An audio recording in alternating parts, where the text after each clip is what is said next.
But it's a yes or no question. It's a yes or no question, Mr. Foreign Minister. Do you acknowledge Russia invaded Ukraine? I said to you that we started special military operation So, yes. to protect the people whom the regime declared terrorists and enemies, and whom the regime... Russians stringing President Trump along? No, not at all, Kristen. I think the Russians have made significant concessions to President Trump for the first time in 3.5 years of this conflict. They've actually been willing to be flexible on some of their core demands. They've talked about what would be necessary to end the war. Of course, they haven't been completely there yet, or the war would be over, but we're engaging in this diplomatic process in good faith. We are trying to negotiate as much as we can with both the Russians and the Ukrainians to find a middle ground to stop the killing. I think what the president has tried to do here is try to engage in very aggressive, very energetic. Well, I didn't say they conceded on everything, but what they have conceded is the recognition that Ukraine will have territorial integrity after the war. They've recognized that they're not going to be able to install a puppet regime in Kiev. That was, of course, a major demand. Look at the way the Russians have conducted themselves. They don't want a ceasefire. They don't want a ceasefire for complicated reasons. We, of course, have pushed for a ceasefire. But again, we don't control what Russia does. If we did, the war would have been over 7 months.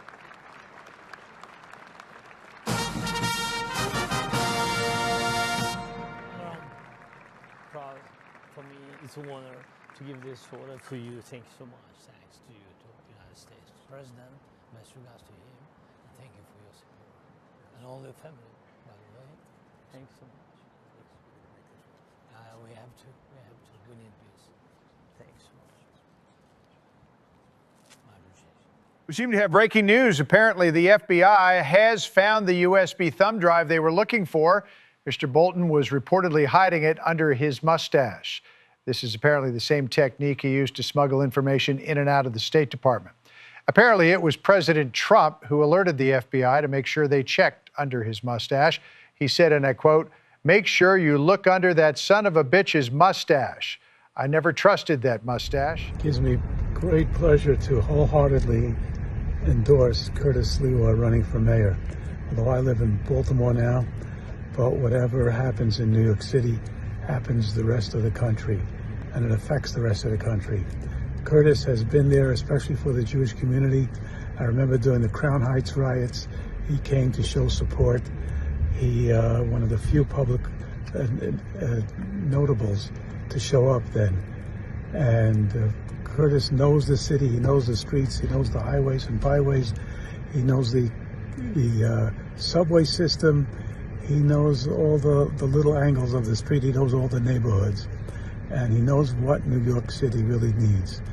So I endorse Curtis Sliwa, a hard fighting man, and I'm sure it'll be hard fighting for all of us too.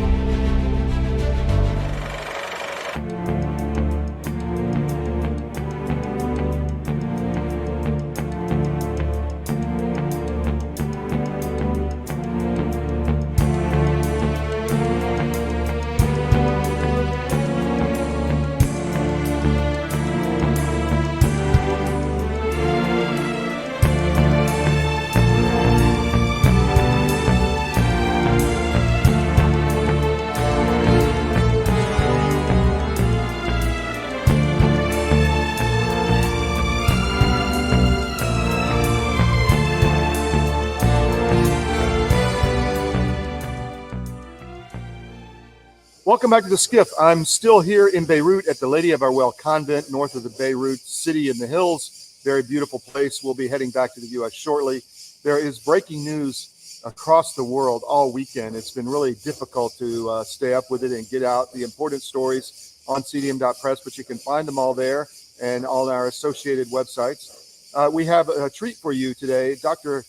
Naji Hayek, who is the #2 guy at the Free Patriotic Movement, the largest Christian party in Beirut, will be talking to us. And it comes on a very special day because there's breaking news reports that the Trump administration is seriously considering establishing a Christian state in the Middle East, in the Levant.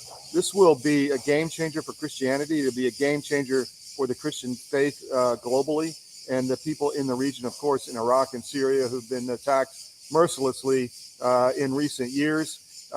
This is just an amazing development, and we're going to talk about that with Dr. Hayek and kind of delve into it more in the second segment. We have a story up on CDM right now, breaking report, Trump administration seriously considering establishing a Christian state in the Levant. So check that out.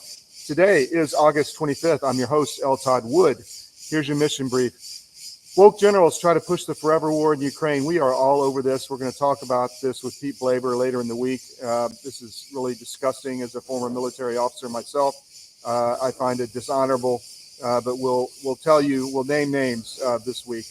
Pentagon purge. A lot of the woke generals are being purged. Multiple firings over the weekend. Started with the Chief of Staff of the Air Force, which we reported early, and on and on. We have an article up on CDM and armedforces.press right now. Another one, IDF targets Yemeni leadership yesterday in Sana'a in Yemen, the capital. They targeted the presidential palace and fuel depots and port facilities in massive bombings, over 40 strikes. And it was due to the fact that the Houthis put MERV technology on one of their ballistic missiles for the first time into Israel. This is multiple independent reentry vehicles, kind of a cluster munition from a ballistic missile.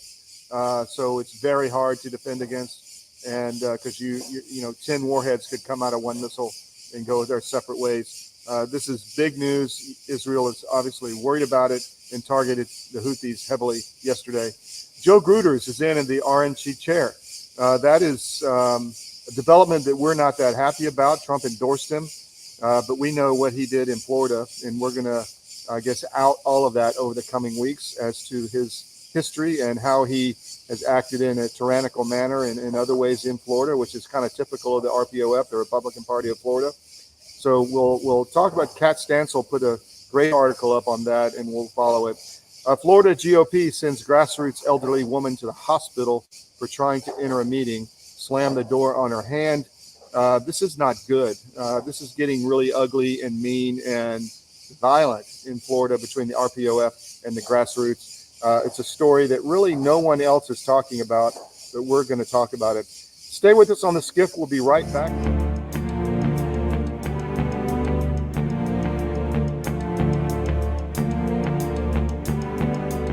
Celebrate our newest launch, Rev 7. I'm bringing you an amazing introductory offer, plus an exclusive overstock sale that you're not going to want to miss. Rev 7 is our premium energy drink that tastes great and gives you energy all day with no jitters and no crashes. That's because there's no sugar and no caffeine. I'm so sure you're going to love Rev 7 that for a limited time you can try our 3-pack absolutely free.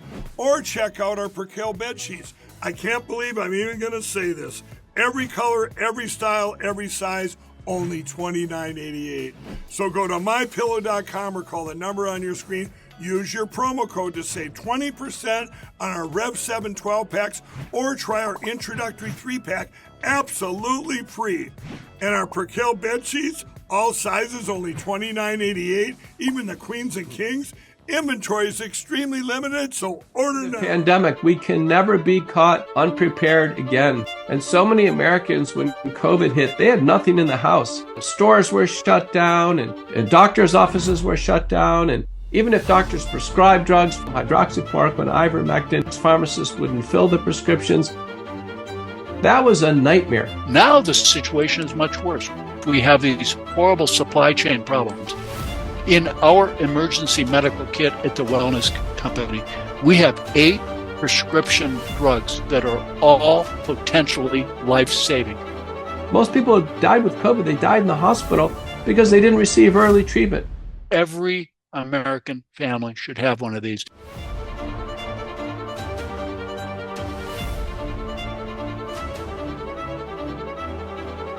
I can tell you the Wellness Company kit is the answer.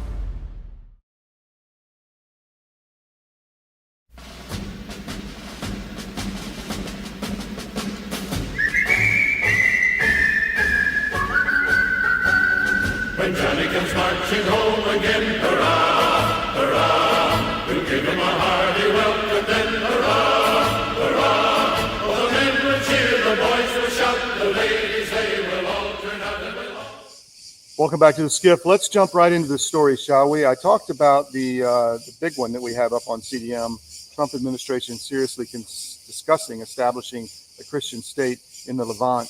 This would be allegedly made up of Lebanon and parts of Syria, where Christians, had a very large population, which many have been killed and many have exited into Lebanon and left the Middle East altogether. There's close to 2 million in the U.S. Lebanese Christians. But this was the first Christian state. It is the original Christian territory. It is where Jesus Christ walked, literally did the first miracle here in southern Lebanon. So this is Christian territory, and it makes perfect sense to have a Christian state in the region to protect the population, whether they be in Iraq, Syria, or wherever.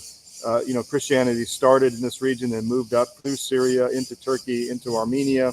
They marched during the Armenian genocide, millions of Christians down into the Syrian desert, killed a lot of them, close to 2 million or more, left them to rot in the desert. But there's many Armenians here in Lebanon and in the region from that exodus out of Armenia during the Christian Armenian genocide. So this is a fantastic idea.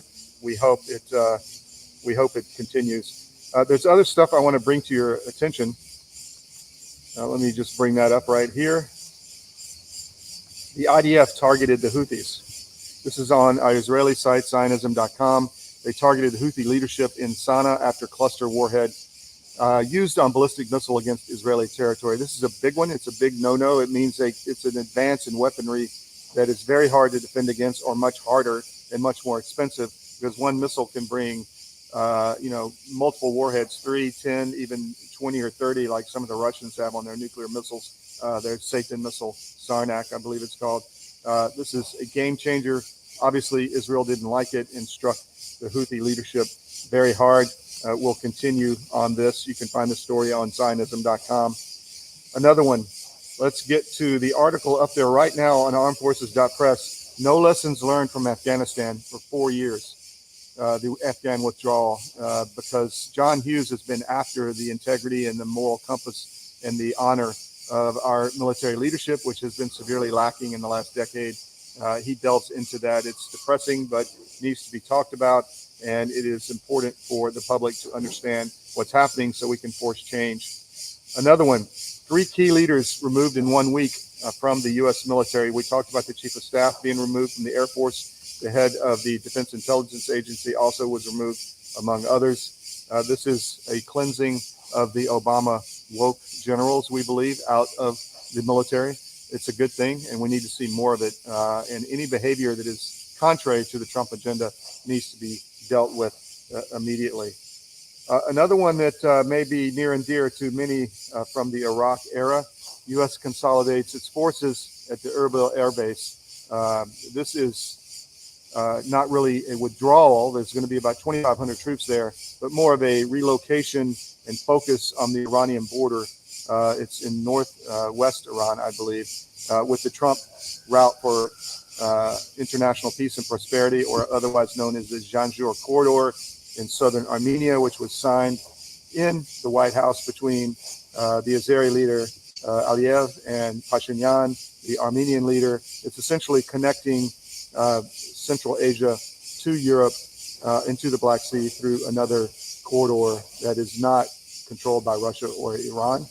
And so I believe this movement of forces to this area of Iraq is to kind of concentrate force and put it on the ground as far as listening posts, possible missile-based launch point, and an area of operations to kind of protect that corridor. So that's what that looks like to me.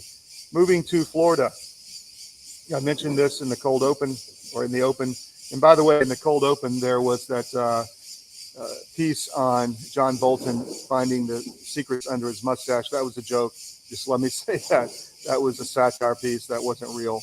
But I think you probably knew that, but I thought it was funny, so we included it. So the RNC, the Republican National Committee, elected Joe Gruters as the head of the RNC. Michael Whatley left to run for Senate in North Carolina. And that's where Whatley was before. Both of these guys don't have good backgrounds as far as dealing with the grassroots.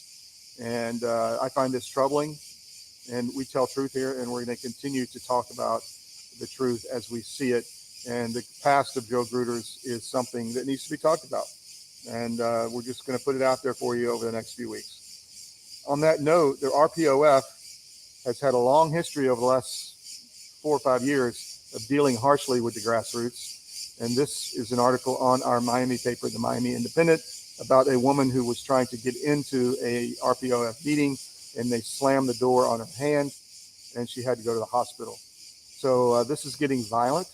It's been tyrannical for some time, but now it's moving into the violent, tyrannical stage.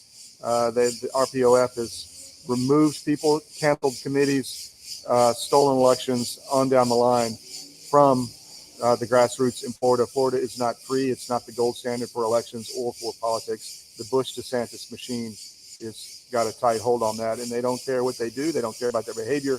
And we've talked about that many, many times on the Miami Independent. You can find it all there if you just dig around. Last story I want to get into is thousands of Grok chats. This is on our business site, the Manhattan.press. Thousands of Grok chats are now searchable on Google. So be very careful about what you are searching for on Grok. There's a little bit of murky background as to how these appeared on Google, but don't go searching for something that you may regret later, I guess is the point. It's kind of like your search history, but now it's showing up on the internet. So I think you should be aware of that. We'll be right back. We've got Dr. Naji Hayek up next, who is the #2 at the Free Patriotic Movement in Lebanon, the biggest Christian party in the country. A lot to tell there, from history to where the Christians are, where they were, where they've been, and where they're going, and the threats that face the community now in the Middle East. So stay with us. And then later in the show, in the second hour, we've got more pattern recognition with Bill Quinn that we taped yesterday. So stay with us. We'll be right back.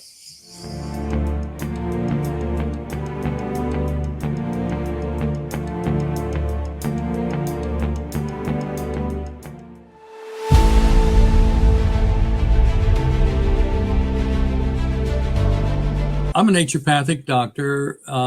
We are in the world of medicine very acquainted with many modalities, but probably the one most familiar with everybody would be 2 things: homeopathy and herbals or herbs, maybe some nutrients too, vitamins, minerals, that kind of thing. Now, we do know a lot about the drugs because we have to find out what drug you're taking affects you and what nutrient it depletes you of, because most every drug pharmacy product will deplete something. So we have been trained, and we have a database that we can check into that says this is going to take your B12 away. The pharmaceutical company cannot patent organic substances made by the body. You're not born short of Advil. You're not born short of Ritalin. Yeah. You can be born short of insulin, right? Mm-hmm. The answers to staying healthy and keeping away from even SARS or any of those things getting into you is staying healthy. Mm-hmm. You and I get sick because our terrain gets out of balance. Well, that's the same thing in the soil. You and I are made from this thing called dirt. And when we get out of balance, we have the same thing happen. Weeds start to grow in our body. Right? And that's what we want in our body. We want nutrients that we don't understand how to get well. enough yet because our suppliers are lacking knowledge on nutrient density foods. So this is what drove you to develop Well, this, was your knowledge of this, right? Right? Mm-hmm. You know that. I'm excited to announce that we're having a huge sale on overstock and brand new products. For example, My Pillow Percale bed sheets, every color, every style, every size, only $29.88. Our Percale bed sheets are breathable, cool and crisp, and they're perfect for spring and summer. And check out Rev 7, the next generation of energy drinks. It tastes great, and it gives you energy all day with no jitters and no crashes. Best of all, it's actually good for you. And for a limited time, try our 3-pack absolutely free. So go to mypillow.com or call the number on your screen. Use your promo code to save 20% on our Rev 7 12-packs, or try our introductory 3-pack absolutely free. And our Percale bed sheets, all sizes, only $29.88. Twin size, full size, queen size, king sizes, all $29.88. Inventory is extremely limited at this price, so order now.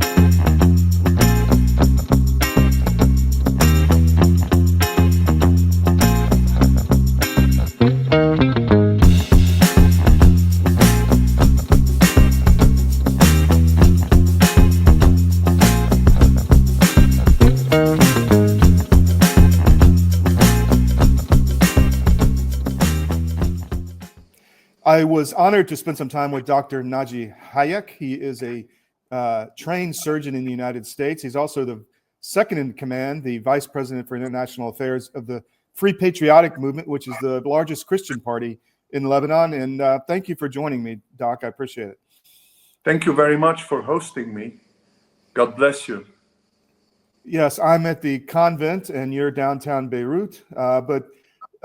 Could you? I've done a lot of reporting on the history of the Christian movement and what's happened here, but maybe you could give an overview of where the movement stands, the risks, and the possibilities going forward.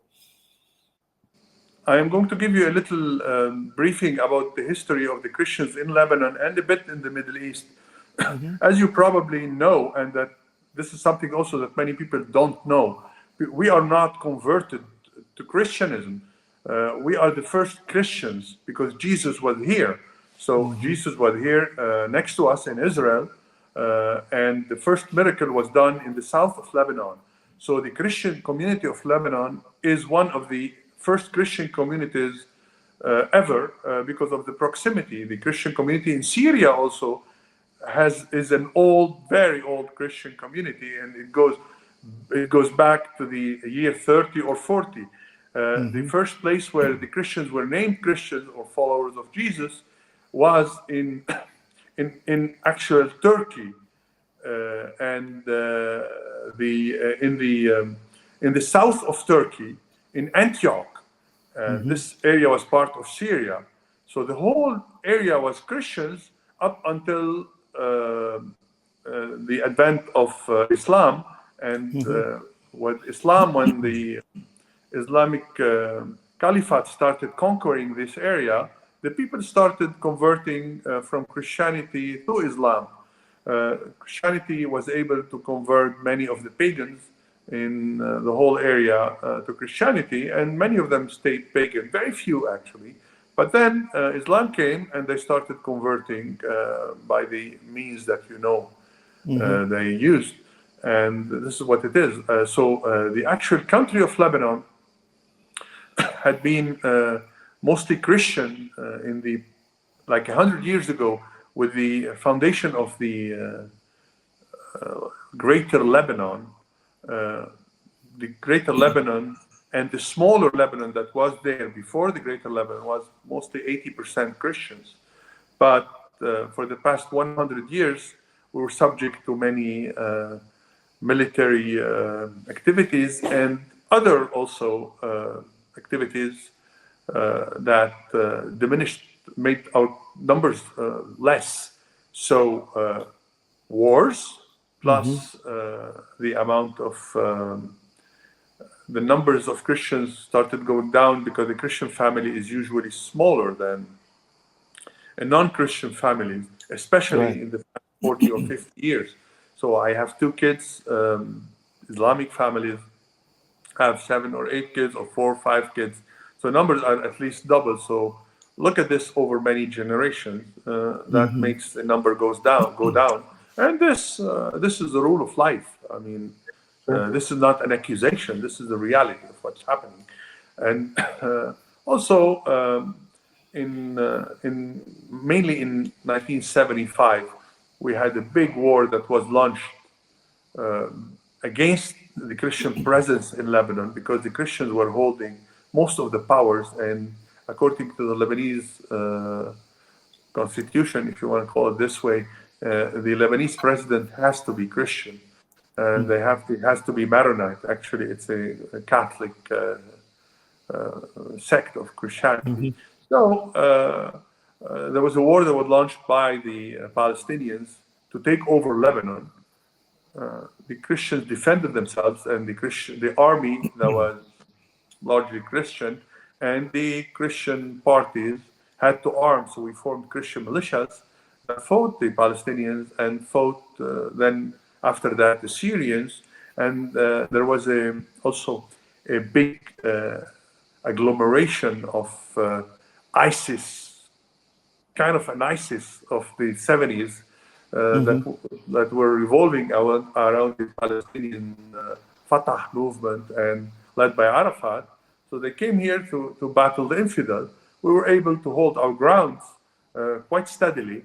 Many of them left, many of us left, obviously, because the Christians, many of us have families in the US, have families in Europe, so it's easy for them to go, and they blend much easier. So they left and never came back. Many of us died in battle, and I lost many of my childhood friends in battle, and the rest of us is here right now. So the problem that we are facing, and I have to say it this way, is that the Western governments and even the Western communities have lost much of their Christian values, and because of that, the Christians of the Middle East have been left to their fate, and they have been left to kind of die slowly and alone here. You have to remember that in 1990, in the middle of the war that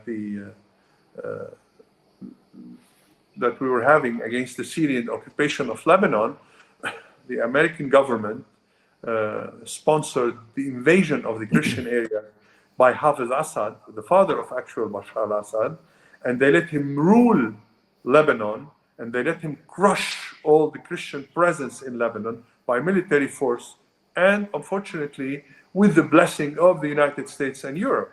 So that was done during the first Gulf War. Am I correct? It was kind of like a quid pro quo. You join us in the war, we'll let you destroy Christianity in Lebanon. Is that absolutely? And this is what happened. Hafiz Assad joined the war against Iraq, against Saddam Hussein. Who needed Hafiz Assad to win the war against Saddam Hussein? The U.S. did it alone without getting any help from anybody. But they wanted his assistance, despite what he had done, despite him blowing up the Marines headquarters in Lebanon. So they let him crush us. And between 1990 and 2005, our powers in Lebanon started fading away because Syria was occupying Lebanon and was stripping the Christians out of their powers.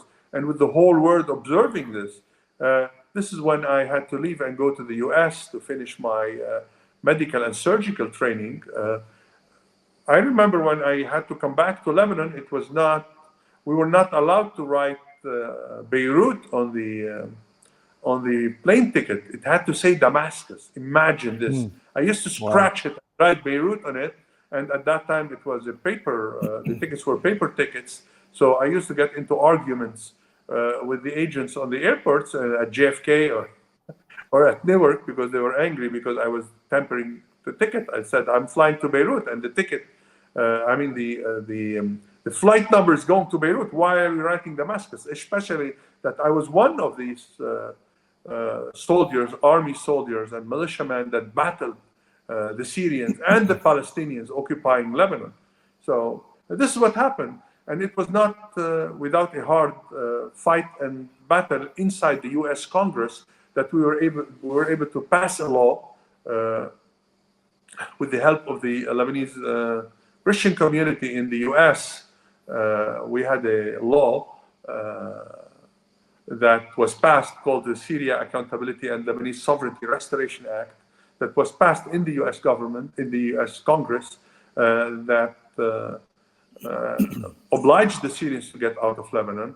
This law was mainly orchestrated by the former president, General Michel Aoun, and with the assistance of the Lebanese inside the United States. One of them was my uncle, the late Dr. Eli Sadie of Youngstown, Ohio, who was born in the U.S. and who helped us do that. And he's the one that testified in the U.S. Congress for that. And this is how the Syrians withdrew from Lebanon. It was through the Lebanese lobby. And now what's happening right now is what, with the fall of Assad, we have to admit, despite the brutality of the regime, this regime was quite lenient toward the Christians of Syria. And but now the actual regime in Syria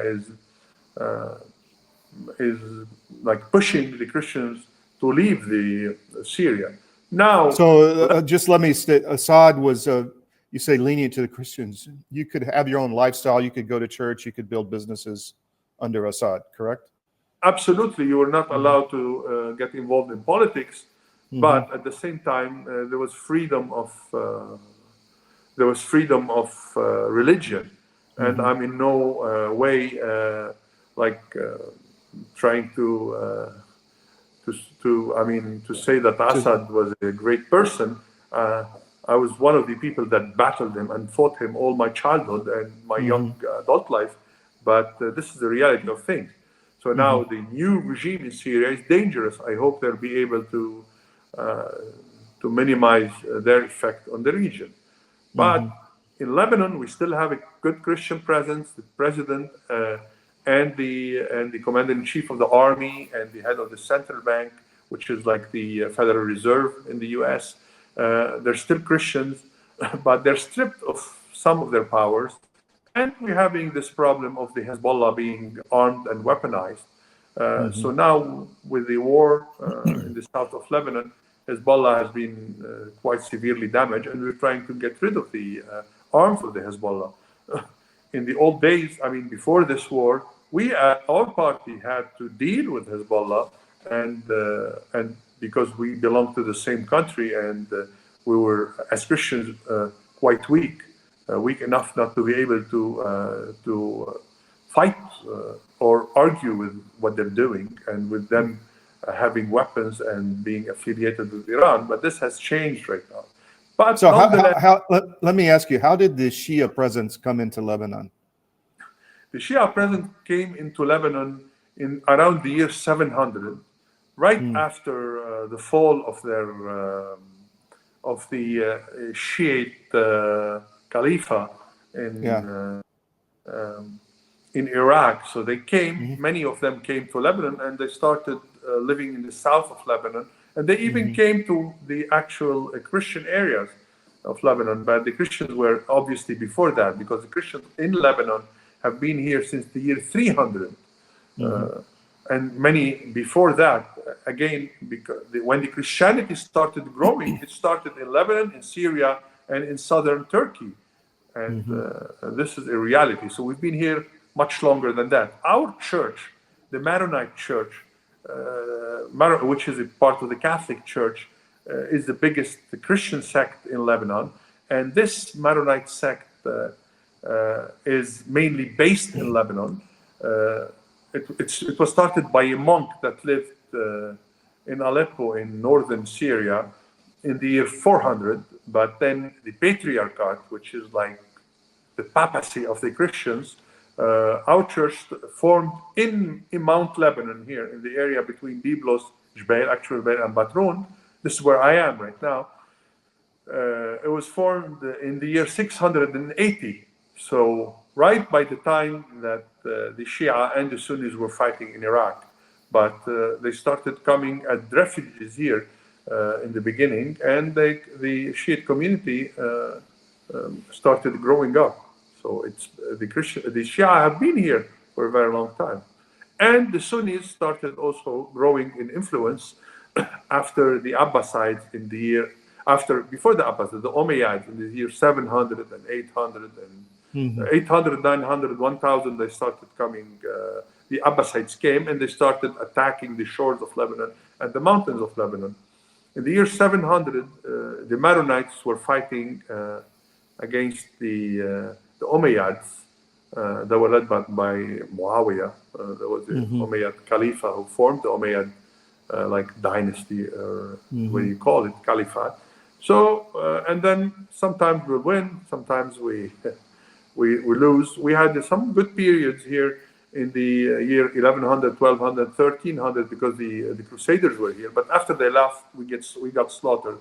Same thing happened to us in 1983, 84 when the Marines came to Lebanon. They left 1 year or 2 years later after the bombing of the Marines headquarters. So the people that orchestrated this bombing were the Palestinians, the Syrians, and the Iranians. So when the U.S. government decided to pull out the Marines, and we were left alone. So we were attacked by all fronts because they accused us of being allied with the Americans or being pro-Americans. And this is a reality because most of the Lebanese people here are very pro-Americans, and we have 1.5 million Lebanese Americans in the U.S. At least 3/4 of them are Christians, and I have a big part of my family and of my village. Actually, my village is maybe 2,000 people with maybe 300 homes, and we have the same number in Youngstown, Ohio. Imagine. So these people that are in Youngstown, Ohio, were born and raised in the U.S. They'll be Lebanese just like you'd be Scottish. So so this is what it is. This is why we are pro-American. Obviously, this is a reality. I myself am very pro-American. I was trained and lived in the U.S. and I owe America my medical training. I owe America my education, and America is my second country. And there is that comes before America in the whole world. So the bombing of the Marine barracks was targeted to try to remove American troops, really removing protection for you. Is that correct? Exactly. And they succeeded because the Americans, instead of fighting back, decided to withdraw. And this was a big mistake. And imagine in 1990, after that, they sold us to these same people that bombed the Marines and they killed these Marines. And in 1998, we dedicated one of our cedar forests that was dedicated to the memory of the Christian soldiers fell during the war. We dedicated this forest to the memory of the Marines and to the French paratroopers that were killed by a coward act on October 23rd, 1983. And for that, one of the parents of the Marines that they were killed here that came, her name is Judith Young, with her husband. She came here in 1998, and she is the one that laid the stone for the memory of the Marines. And I think I was there.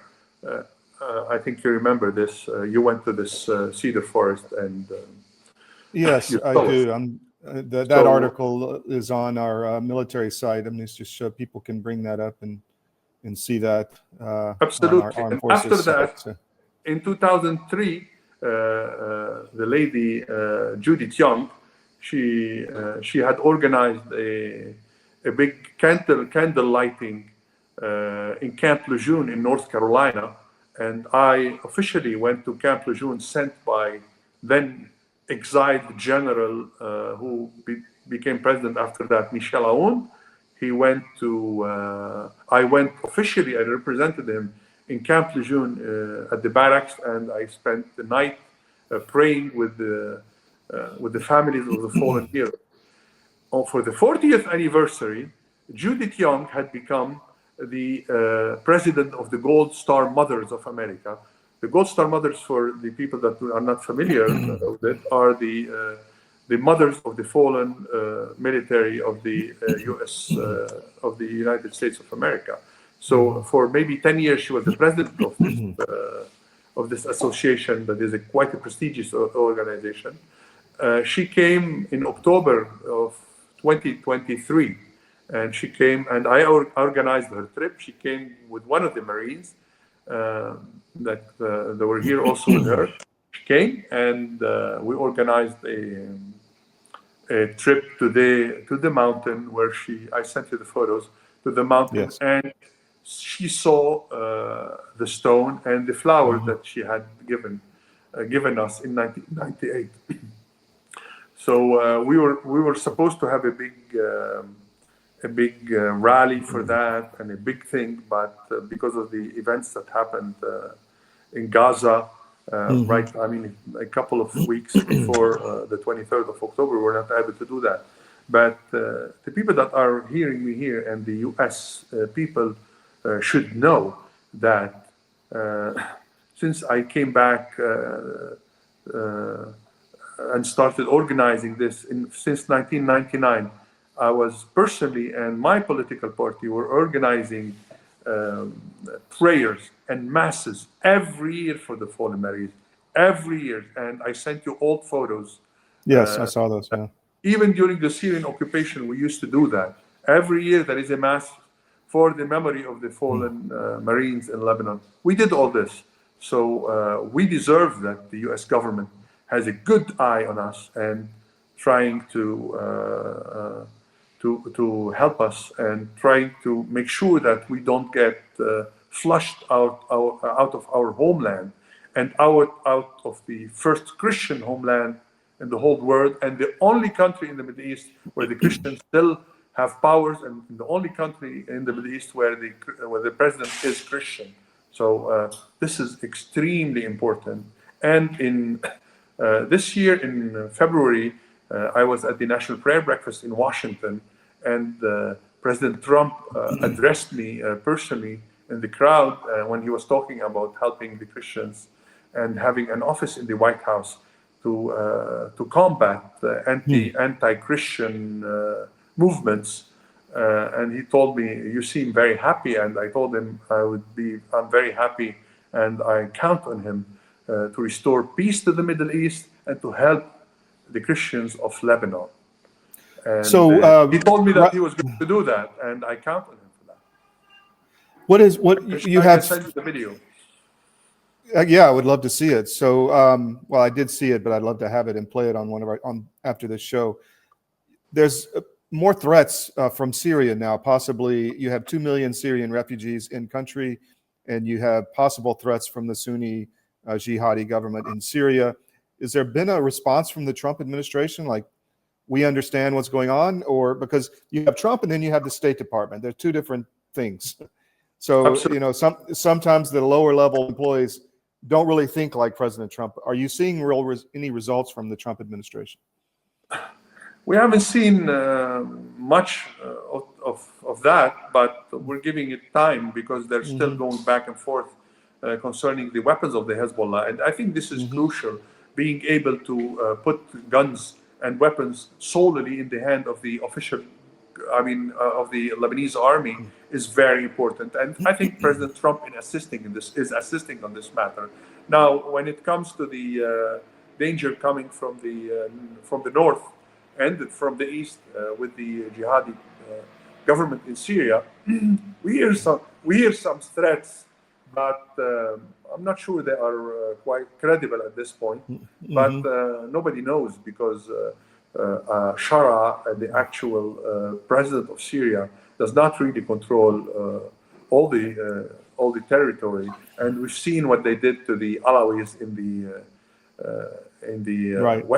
in western Syria, and we've seen what they tried to do to the Druze in Suwaida in Syria. So who knows? They might think of attacking either Shia or the Christian community here. So this is where a U.S. Intervention comes handy. But we're trying. We talked to the people in the US. I personally go talk to the State Department. And as you said, the problem that we've been facing for all these years is there are sometimes you have a 30 years old government employee that decides that the Christians in Lebanon are a negligible entity and should not be dealt with as an important faction of Lebanon. And this is what you get.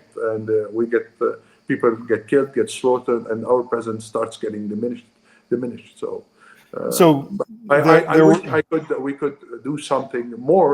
And I mean, I thank you very much for giving me the chance of exposing these facts and of telling the U.S., the American people, that we are their allies and we are their friends and we share common values, not only Christian values, but even the non-Christian population in Lebanon is quite friendly to the American people and to the values of that the Americans that America represents. Right. I was going to ask you something, but I forgot. What else do you want to get out to the problem? public, The problem that we face is that the political games sometimes can get our people killed in Lebanon, and I beg the American people, and I hereby push and ask the priests and in churches to do everything they can to push their representative and the government to give special assistance to the Christians of Lebanon and to Lebanon, because Lebanon is a democracy in the Middle East, and it was always the Switzerland of the Middle East, the Miami of the Middle East. Even now, if you come, I mean, you're here in Lebanon, go to the beaches, check the nightlife. It's very nice. We live a very open life. Lebanon is not a Kandahar. Christians and Muslims in Lebanon live the same way that the people would live in Washington or in Miami or anywhere else. So I know what I was going to ask you. We can be a major representative of the free world in this Middle East. This is one. And because we as Christians, because we know the West, we know the East, we can be the mediators between the Western values and the Middle Eastern values, and between the Christian values and between the Islamic values, that can find a good territory where they can really live peacefully and with love, like Lord Jesus Christ taught us.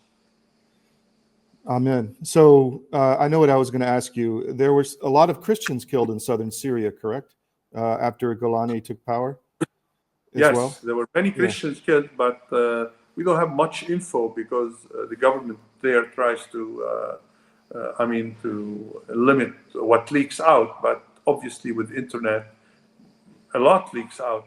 But the people that have been killed in Syria are mostly Alawis and Druze, and less Christians. But Christians, Syria had 2 or 3 million Christians, and many of them left because the people like in Australia and the Australian government, the Canadian government, they like to get Syrian Christians. So they give them the opportunity to travel, and they travel. Many of them are in Lebanon. We welcome them here. We welcome them here because they feel they're safer in Lebanon. Yeah, definitely. Because the Christians in Lebanon still have powers, and big part of the army is Christian. And the chief of staff of the army is Christian.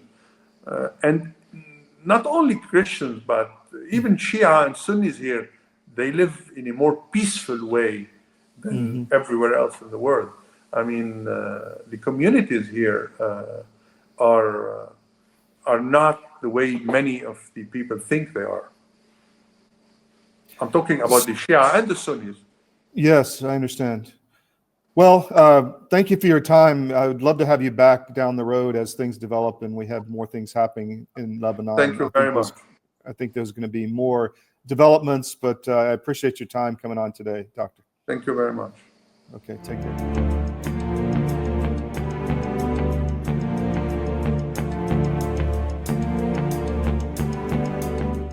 Well, in the case of hydroxychloroquine and ivermectin, these are two medications that have been FDA approved for use in humans for decades. They are very, very inexpensive. Interestingly, available over the counter in almost every other country other than the US and Canada. You can just walk into a pharmacy and buy them like we buy Tylenol in much of the world because they're that safe. And we've known for decades that ivermectin has very strong antiviral properties. It has anti-inflammatory properties, and both ivermectin and hydroxychloroquine are what we call zinc ionophores. They help to move zinc from the bloodstream into the cell, which is where it needs to be in order to fight off a virus. So lots of application for these, and we have every reason to believe that those drugs also will likely have some efficacy against H5N1 or a number of other respiratory viruses that we may meet down the road. If you haven't noticed, gold has reached a new high, all-time highs actually, and keeps going up every day. Why is that? It's because precious metals are a long-time historical store of value. And if you own a portfolio and you have assets in the fiat currencies, i.e. stocks, bonds, cash, or whatever, you're vulnerable to hyperinflation, which is coming as our debt explodes another trillion every 90 days. It's really scary. So how do you protect yourself? Go to Advisor Metals. If you look on any of our CDM.press sites, about halfway down, there's an ad for Advisor Metals. Click on it, fill out the form for your contact info, and Ira Bishotsky will contact you and talk to you. It's an easy conversation. There's no sales pitch. He's completely verified by us. He has a regulatory background we've checked into. We've checked with his bankers. We've checked with his IRA custodians for metals, and we can highly recommend Advisor Metals and IRA. So go to Advisor Metals. If you call them directly, tell them we sent you at CDM, and he'll definitely take care of you. But protect your portfolio because you really need to. It's coming. Thank you.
Welcome back to the Georgia Show. I'm still on the road. I'm still at the Lady of Our Well Convent above Beirut, Lebanon, up in the mountains.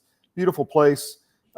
We are doing some fantastic reporting here, and we're putting it out a lot of it on different views. You can see it on CDM.press, a lot of articles, videos. We're putting it on our shows. So this is, I think, one of CDM's priorities over the next year is to highlight the plight of Christians around the world. And Lebanon, which I didn't know the history here, it's been attacked as a country.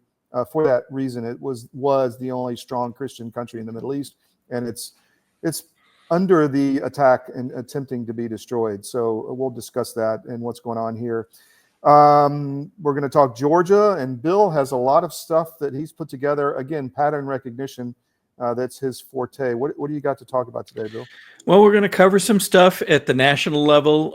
There continues to be more disclosures that are roping in more bad actors that have been apparently for a number of years trying to undercut Trump and undo his presidency, both the previous one and perhaps the current one. And we'll talk about that. We're going to talk about some things happening here in Georgia that that folks need to be aware of, and the fight that we see. We're going to talk about some amazing, I'll call it disclosure, that's come from Patrick Byrne with regard to elections, not just ours, but across the country and beyond. And lastly, we'll talk about a call by President Trump to free a prisoner, Tina Peters, and what's happening and has happened in past months because of her imprisonment. Plenty to cover. And then I know you've got some great stuff to share from your findings there in Beirut. Yes, we'll get to that and see how much time we have. But we need your support, guys. This is expensive. We need to grow the business. We need to grow our revenue stream. One way you can do that is by our no ad subscriptions. It's at the top right corner of every CDM website, Georgia Record or CDM.press. Subscribe with no ads. And you click on it and you will be taken to a page where you sign up, you get a subscription, you log in, and then you can visit all of our reporting. We go from the Balkans to Israel, to the Middle East, to Eastern Europe, to Russia, to Florida, Georgia, New York, Connecticut, Montana, Colorado, Maryland, military, Hispanic, at CDM Espanol. We've got a lot, and you can get all of that with no ads popping up. So that's what this is for, and it gives us kind of a revenue base that we can count on to continue our great reporting. It's $10 a month or $100 a year. I find the best way is to pay the $100, get it out of the way, and you do that once a year, and you get access to all of that content, and you're supporting free media. So that's really, really important to us. And if you don't want to do that, you can go to the top of any of our sites and click on the Support Us button, and you can make a donation that way as well. But we do need some support here. We've had some unforeseen security costs that we have to pay for, bodyguards and stuff like that, going to certain places. We've been in the Shia section of Beirut. We've been up in the mountains. We've hit a lot of areas and gone. I spent yesterday with some Christians from Syria that were in hiding in Lebanon, and fascinating. So we'll get to some of that later. But Bill, I'm going to turn it over to you. Okay, sounds good. So in past weeks, we have talked about the disclosures that have roped in people like Comey and Brennan and others, and continue to do so. Well, what came this week is a raid on John Bolton's home that many people originally were saying, oh, well, this is because he brought out his book and he's claiming to have, disclosed certain classified information in that. That may be in part correct, but there may be more to this. We're going to talk about that in a couple of minutes. One of the things that we need to recall is that Bolton was one of those, like many, who early on was happy to throw Trump under the bus and claim that he should be investigated, and that when the Mar-a-Lago raid happened, it should have been expected. Let's hear some of his comments from that time frame. I don't think he cared about the classification system. I don't think he appreciated the sensitivity of this information, and he didn't appreciate the sensitivity of how it was often acquired, the so-called sources and methods. So this had been briefed to him before I arrived. It was repeated frequently. I think it simply had no impact on him whatever. There's a couple of different ways that people think about this, and people who are not friendly to the president who think about what's happened here. And one of them is, Donald Trump, master thief, criminal, running some kind of elaborate conspiracy to bring things out of the White House and keep them secret, for potentially for political or financial gain. There are other people who his attitude is Trump is chaotic. He's careless. He's not that smart. He took these things almost by mistake, and now he's basically stamping his feet and saying they're mine. I don't want to give them up. So you can tell that the tone here is very anti-Trump. They were trying to come up with reasons why Trump should be blamed for having anything in his possession at Mar-a-Lago. They completely overlooked the fact that the president has it within his power to declassify and maintain anything. He can, on a whim, declassify documents or any material. They didn't want to talk about that. They wanted to throw him under the bus. So isn't it interesting, and perhaps coming full circle, that Bolton himself should now be investigated and, in fact, raided? And one of the things that people are pointing out are the odd differences, or similarities, I should say, between what happened with Bolton and what happened, for example, with one of the show's friends, I will call him Roger Stone, and his example. We'll talk about that in just a moment. Let's show a video that occurred after the raid was in progress and Bolton showed back up at his home. Just a second, but here's live pictures of what we believe is John Bolton returning home. We had a picture of this SUV leaving his office a short time ago, and now it looks like it's made its way with about 30-minute trip to his home. And there's the ambassador coming up, briefcase in hand, waving to the assembled media, and going inside the front door of the home. We will see. It doesn't look like it at this point, if he decides to come out and talk. I mean, John Bolton does talk to the media an awful lot, but he has chosen to remain silent at this point. Nicole Parker is with us, and Nicole, it looks as though this investigation, at least the search of Bolton's home and his office, has wrapped up. What do you expect might be in the boxes that came out at the hands of FBI agents, and where does this go next? So all of that would be speculation, obviously. Here's some comments that we thought were very interesting and timely. Dan Bongino came out and said public corruption will not be tolerated, and Kash Patel said no one is above the law, FBI agents on mission. So we continue to keep eyes on this. There's also some very interesting comments coming out of Bannon's War Room, and then we're going to show a final piece from Fox News that may give a hint to what else might have driven this. Report on all of this that I haven't even posted on Twitter yet came in just as I was coming in to get ready for the hit here. So this is what I'm getting. This is going to be a War Room exclusive here from Human Events. That CIA director, John Ratcliffe, provided Kash Patel access to U.S. intelligence that served as the basis for the warrant to raid Bolton's house. So this is basically what we were thinking about, and this is an individual familiar is telling me this. They're saying Bolton disingenuously attacked Trump for mishandling classified information. It will go down as one of the most audacious and ironic acts of malice in political history. Bolton should have been throwing stones in his now raided glass house. And this was something, I think, Steve, you and I talked about it when John Bolton's book came out, that he was known for these yellow legal pads, that he would take notes during every single meeting that was going on when he was the national security advisor. And there were a lot of questions as to what exactly was the handling of those notes. Did those yellow legal pads make it home to him? And because there was a lot of information that was in there that also ended up in his book, which was publicized, and by the way, part of which was leaked to the New York Times, even went back to my own reporting on this, part of which was leaked to the New York Times before it even came out in publication. So there's a lot of questions about who leaked it in the first place. Was it leaked during that period where they're supposed to be scrubbing it for classified? And these yellow legal pads, what information did he take? Because classified information, here's a great example. So even if you don't have documents, if the information that you have written down on your documents is classified and you take your document home, that's still taking classified information out of a classified area. That's still taking it out of the SCIF. So if you're in a position like the Oval, if you're in the Situation Room, etc., you can't just take that home. And in fact, the information in your mind is still also classified. That's why you have a lifetime NDA. That's just the nature of classified information. So I know there's a lot of people who focus on documents. I'm sure there's going to be documents that we're talking about here, but this is very clear. It's information that is classified, not a piece of paper.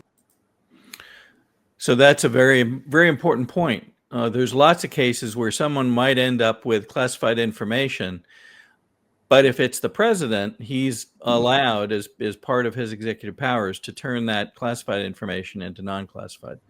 I think what we're going to find is that there may have been other drivers behind this. And you'll recall that during the Biden presidency, there was a report, and I believe it was ended up being confirmed, that certain classified documents that they thought might have been in his garage next to his Corvette were in fact stored, I think, in a Chinese restaurant or a Chinese building somewhere in Chinatown, completely inappropriately.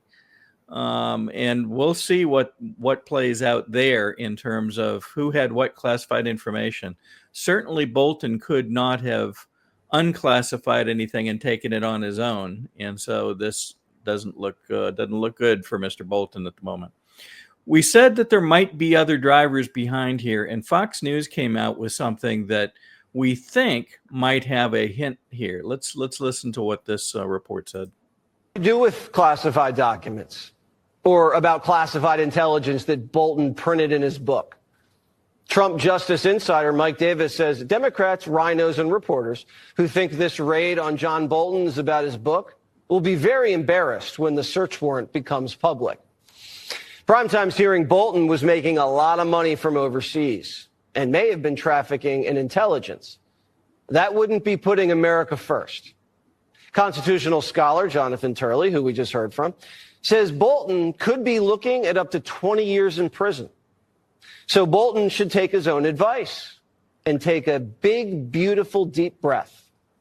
I think it's important that everybody take a deep breath here. This is a very serious matter, and it would be better if Waters always comes up with the good quotes. Take a deep breath. Yeah, my what I've read, and maybe you're going to talk about it, but that intelligence information was possibly going to a third country. Yes. So, okay. Yes, and most interestingly, if he was receiving money for it, where was that money coming from? Now that we know that certain U.S. funds were traveling through other foreign countries and maybe coming back, was that possibly U.S. money coming back to pay Mr. Bolton? We don't know. We're not speculating, but it is fascinating to watch. It's going to be interesting to watch this play. I hope, I'm sorry to interrupt, but interesting to watch it play up, right? As they go after the Bolton, then it goes to the next level, then the next level. We'll see, because we're infiltrated and we have to get rid of that infiltration. That's right. And isn't it interesting that so many of the players in so many different questionable events in recent 30-year history seem to have common names attached to them? Again, we keep talking about pattern recognition. Why do we see these same names again and again and again? Here's some interesting comparison between what's happened to Bolton and what happened to Roger Stone. Just one key thing, when Roger Stone was walked out of his house in, I think, the middle of the night, somehow network news had been alerted and were on the scene and able to tape things as they occurred.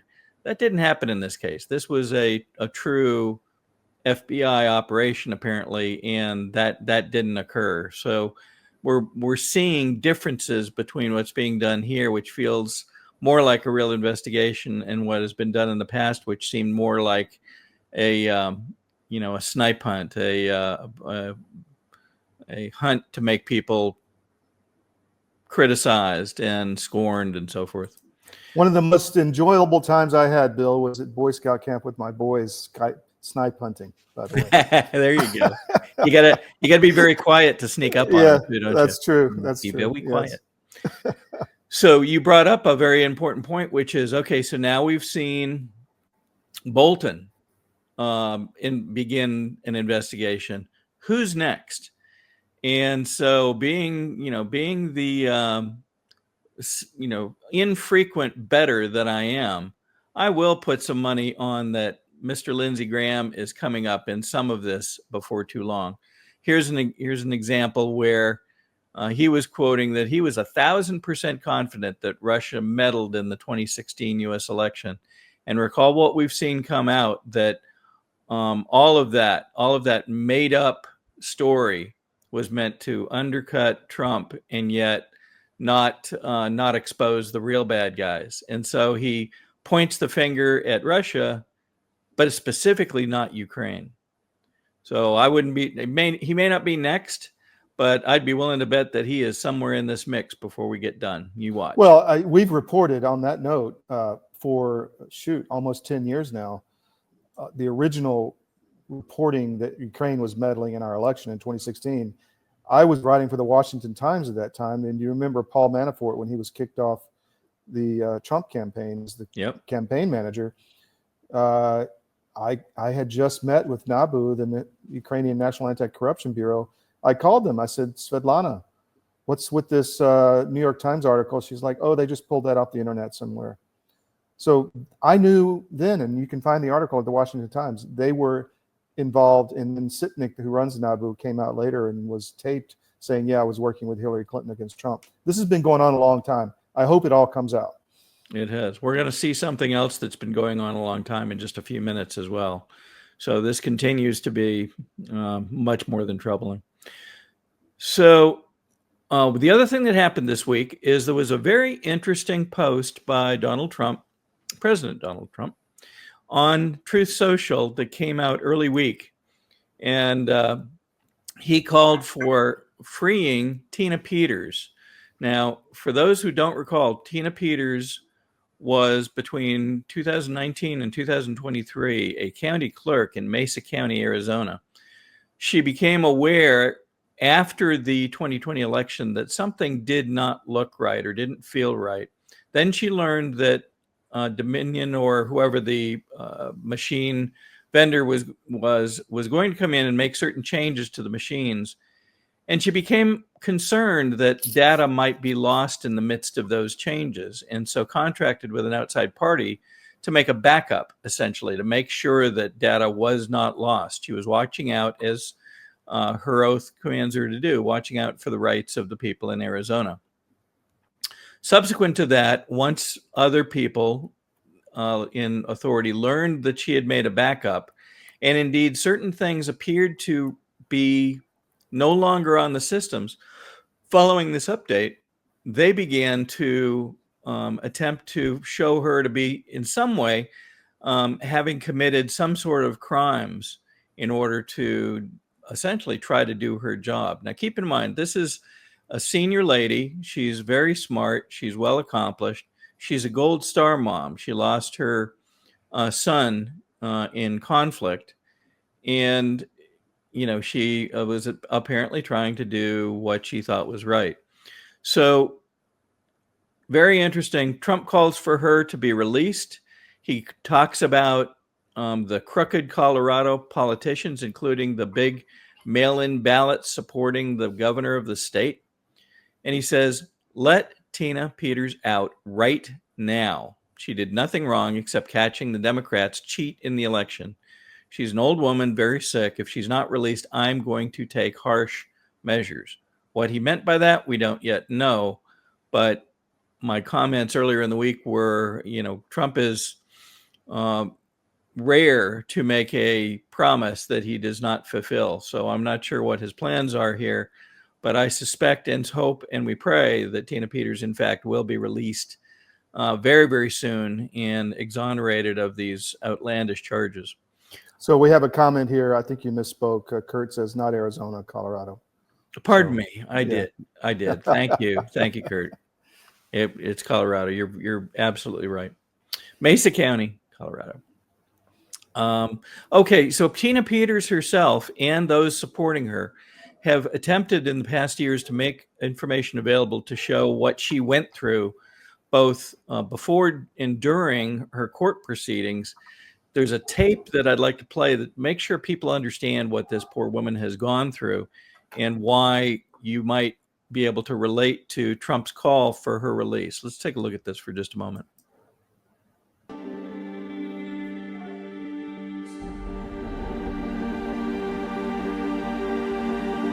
My name is Tina Peters. According to the media, I'm a Trump-supporting election fraud conspiracy theorist, guilty of perpetuating the big lie. And upon examining those records, there are log files that deal with adjudication. Those are gone. It's my impression distinctly that you never took your job of clerking particularly seriously. They're all gone? All of them? Yes. They would have been gone if I hadn't have done a backup. I was elected by the people of Mesa County.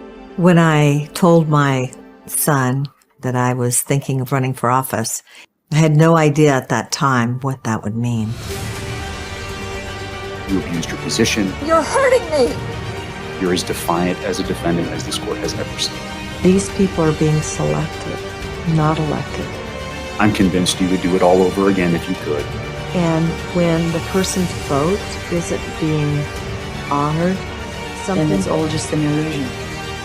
First and foremost, I think it is extremely concerning that an elections official from the state of Colorado is actively working to undermine confidence and spread disinformation about our award-winning voting system. I used to back the blue, And I always thought the sheriff's departments throughout the country were the best and everybody else were crap. Well, what they did to Tina Peters today was outrageous. When did they become a communist? You are no hero, and you're a charlatan.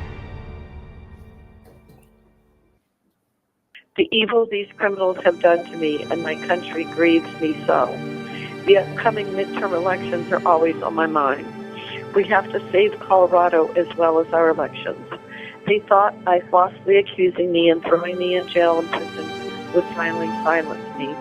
I raised a Navy SEAL. I'm a Gold Star mom. Lost him 4 years ago. I love this country. I believe this is our last chance to save it. Something has to change. And prison is for those folks where we send people who are a danger to all of us. What if it costs you your life? Then I'll be with my son. Where's my night to Daddy? A remarkable lady. Yep, for sure. And we hope and pray that this will come to an end for her very soon.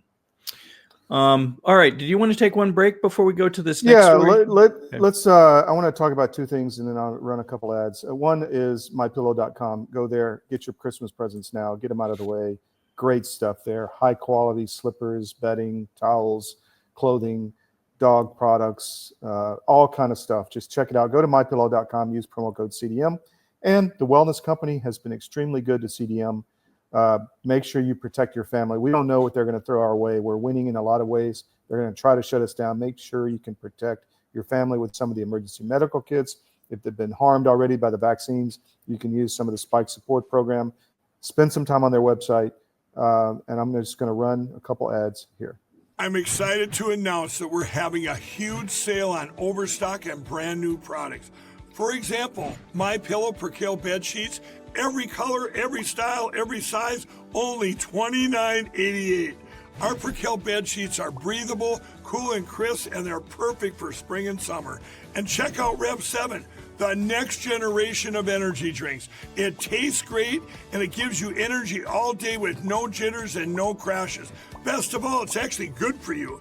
And for a limited time, try our 3-pack absolutely free. So go to mypillow.com or call the number on your screen. Use your promo code to save 20% on our Rev 7 12-packs, or try our introductory 3-pack absolutely free. And our Percale bed sheets, all sizes, only $29.88. Twin size, full size, queen size, king sizes, all $29.88. Inventory is extremely limited at this price, so order. I'm David Cross, and you may know me from my election integrity work, but I also own U.S. Asset Management, a family-owned and operated investment advisory practice. I'm a certified portfolio manager, and my job is to help you make better decisions with your money. One of the things we try to avoid is investing in companies that push the woke agenda. If you're invested with one of the big firms out there, there's a pretty good chance that you're feeding the beast that hates your values. Our company is 100% conservative, and we'd love to have an opportunity to work with you. Check us out at us-am.com and look for our big, proud American Eagle logo. Well, in the case of hydroxychloroquine and ivermectin, these are two medications that have been FDA approved for use in humans for decades. They are very, very inexpensive. Interestingly, available over the counter in almost every other country other than the US and Canada. You can just walk into a pharmacy and buy them like we buy Tylenol in much of the world because they're that safe. And we've known for decades that ivermectin has very strong antiviral properties. It has anti-inflammatory properties, and both ivermectin and hydroxychloroquine are what we call zinc ionophores. They help to move zinc from the bloodstream into the cell, which is where it needs to be in order to fight off a virus. So lots of application for these, and we have every reason to believe that those drugs also will likely have some efficacy against H5N1 or a number of other respiratory viruses that we may meet down the road. Back to you, Bill. All right. We have one more national story. And then we've got a couple things here going on here in Georgia. So this week, in response to what we expected to come from Patrick Byrne, we had heard through the grapevine that he would have more disclosures coming out soon. Well, sure enough, this week in conversation with Emerald Robinson, he talked about the role of operations in Serbia with regard to our and other elections going back some period of time. Let's listen to this for a moment. Even the government hasn't figured out. I always love when you drop nuggets. Yeah, it's all really has always been. The government does literally not know this yet because it didn't ask the right questions. But I'm just tired of waiting. Flynn told me, no longer wait. You give the government something, give them 2 or 3 days, and then you go public with it. This was all always out of Serbia. Even the original hacking of Venezuelans' own elections. Everything was architected. So there's an office in Belgrade, Serbia, with Huawei machines that are actually running the computer, the deepest rig of all, the rig that comes from overseas, not the stuff we all know about, getting dead people to vote and getting, not all that on the ground stuff that we beat by tightening up all the enforcement in every county in America and all that stuff we're hearing about. But the nuke they always had was there's an office in Serbia that comes into the back of the machines and changes results if they still need to change them after they did all the ground cheating they need to. That's been like this, it turns out, from the beginning in Venezuela. It's always been architected. Smartmatic was always architected around an office in Belgrade, Serbia, to be able to come in and do this. And then as other companies as other brands came on the market, it's all Smartmatic junk inside, whether it's Hart or Dominion or ES&S. As that's on the market, that Belgrade, those are just different hood ornaments on the same machines. And so the Belgrade, Serbia office is not some recent invention. It's been architected into the Venezuela since the 04 referendum. It's been architected in from the beginning. And the United States government doesn't even know that because they're so slow in coming up to speed. Okay, so we heard a couple things there. Let me just reinforce the key points. One is there has been an operation in Serbia that allows use of a backdoor into many of the systems, the voting systems that we use, without regard to brand. And he mentioned Hart, he mentioned ES&S, and he mentioned Dominion. This will be specifically interesting to the folks here in Georgia who are and have been working hard on election integrity for now 5 years. This has been going on a long time, and it is not one of the pieces that we didn't get to in this particular excerpt was that this goes into many countries, not just the U.S. But he also said this has been going on since the very beginning in Venezuela back in 2004, 21 years ago. And also that it is used in, I believe, up to 76 countries where these machines are used. So important for folks to understand. I know they've been working hard. We've seen and covered much of the work that's been done here in Georgia. He acknowledges that work has been important. We also have to acknowledge that if he's right, and he seems to have the receipts, there's more with regard to Flynn being involved in other things. If he's right, and reporting the right stuff, that this has always been another layer to this that was beyond our scope to address here just in Georgia. So we'll continue to watch this carefully in the coming days as more comes out. All right, moving to Georgia itself. One of the biggest stories that folks have been asking about and keeping their eyes on is the continued struggles in Fulton County. The Republican Party nominated 2 people to sit on the Fulton County Election Board, and just as they had done a couple of years ago, they have been resistant to seating those 2 people nominated by the Republican Party. Ultimately, the case has gone to court. The court ordered the county to seat these individuals. The county still had resisted, even in advance of a court order. The folks that supporting the nominees asked for the court to find contempt, and now what's happened in, well, let's talk about this for just a moment. They came back, they did take a vote, and several people left the room such that there could not be a confirming vote. They took, a couple people out of play, so that out of the total number of commissioners, they did not have enough to actually get a winning vote. And so the still was stretched out by gamesmanship, we'll call it. Well, it appears now that Josh McCoon and, to some extent, very frankly, Mr. Whatley, the past RNC chairman, neither of whom have addressed the documented complaints surrounding the Georgia State GOP convention held back in June. But they seem real interested in trying to show that they're somehow driving this event and need in Fulton County. And so they're being called out by this person on Twitter, What Matters in Georgia.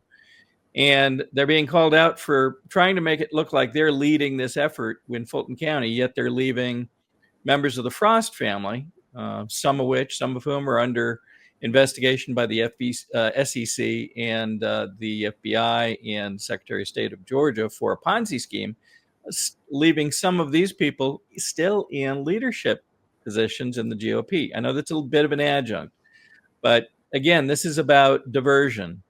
And so here, Michael Whatley talks about what a great job Josh McCoon is doing to drive this forward and get a resolution. It appears that other people are being the ones to really drive this and get a resolution. And that resolution seems to be in the offing. So the Court of Appeals now has ordered an emergency hearing on August 27th at 10 a.m. to bring this to a head. It appears now that the judge involved has had enough of Fulton County pretending that they don't need to seat these nominees. Previous hearings confirmed that the word shall be seated means shall. They don't have the ability to say, no, we don't really want to do this. And so we hope and trust that this will come to a head, a big one, on August 27th, which is, I believe, 3 days from now. And at 10 a.m. We encourage folks, if they can, to attend. And if you look at the Georgia Record, georgiarecord.com, tomorrow we will publish the details as to where this will be. We encourage lots of people to be there and show support where they can for the folks, Jason Frazier and Julie Adams, who need to be, Julie in the case of being reseated, Jason Frazier to be seated as members of the Fulton County Election Board after much struggles. Yeah, that's a big one, Bill. It is. And this has been going on. It's a great example of these people in power thinking that they can go other than by the law. And in this case, we hope that the law will prevail and send a message. And very frankly, there's the possibility that these people might be, some of them might be called into contempt, and we don't know what's going to happen to them after that. But in any case, the main thing to focus on is getting these people onto the Board of Elections and helping get Fulton move back toward credible, complete, and accurate and confirmable elections as we go forward. All right, next story, and that will this will be an interesting one. International Paper has had a set of plants down in and near Savannah for going back nearly 88 years, where they put together paper and other paper and wood-based products. They're due to close. And the timing is very interesting. We have Buddy Carter running for Senate out of the 1st District. This is part of the 1st District. And we wonder what effect this is going to have on Mr. Carter. Many people stepped up, and when this was announced this week, everybody had kind words and sorrowful words for what's happening. But this is going to affect 1,100 employees. Now, keep in mind that Governor Kemp, Burt Jones, John Burns, and others have always talked about in recent years about Georgia being the best place for business, the #1 state for business in the country. If that's true, Why would international paper suddenly decide that they're going to close these plants and invest elsewhere? As a matter of fact, part of their investment appears to be going to Alabama. Why is that happening? Well, we don't know. But this will have in some cases, people are calling it a devastating effect on the economy down in the Savannah area and in the first district. This is in Brunswick, the Brunswick area in Georgia. What effect is this going to have? This is a big plant. What happens to the plant when they close it? Again, don't know. I mean, that's a big area that's being used now. You could tell it if folks have driven to Savannah recently. You could tell you were getting near the plant from a long way away because of the unpleasant smell sometimes. Lots of conciliatory words from elected officials about this. Gosh, we're going to do everything we can to help, and the Department of the Development Authorities and the Chamber of Commerce and all these guys are going to try to help. Well, what are they going to do? We don't know, but it is going to be a big challenge, and it cannot be overlooked that somebody dropped the ball, we think, on what was happening here, that this would come so quickly and be such a devastating challenge for this area. It's a shame, and we hope and pray for the families that are going to be impacted or are being impacted. This is going to happen very quickly. They expect that it will be closed during September, and I think they're talking about literally locking the chain link fences by October. So we will have folks out of work in the first district. Where's this? That's my hometown, man. That's a shame. Obviously it's because it's not a Chinese or foreign company that they're getting paid to keep open. Well, isn't it interesting that too? We don't know this, but isn't it interesting that the folks that like Hyundai, who were found to be employing illegal residents, apparently, based on ICE showing up and people are running for the fence line several months ago. We wonder what impact these non-documented citizens, if you will, or non-citizens, are having on business in Georgia. So again, we're going to keep an eyeball on this, and we hope that there will be a reasonable resolution for these families, and we'll keep our eyeballs on it. What it does to Buddy Carter and his run for Senate, well, he was probably a dark horse in the Senate race anyway, and so this probably won't help. No, we will see what happens next. Wow. Thanks for joining us on the SCIF. We'll be leaving Beirut here shortly, heading back to the U.S., but I have a feeling we're going to be back in a few months. This story is not going away, and we are the only ones talking about it. I find that fascinating. We tell you what you need to hear early, not what you think you want to hear. You're going to get stories here you don't find anywhere else, and that's our calling card at CDM. Please support us. Sign up for our no-ad subscriptions. Check us out on podcasts. We're on Gettr, Gab. We load the show on Rumble afterwards. On YouTube. We're on Rumble. If you would like to support our efforts here in Beirut with a donation on the homepage, top right corner, support us. We need help with security and other expenses to cover while we're here. But thanks for joining us. We'll be back tomorrow, and we'll be back really all week with some really powerful stuff. Stay with us. Thank you.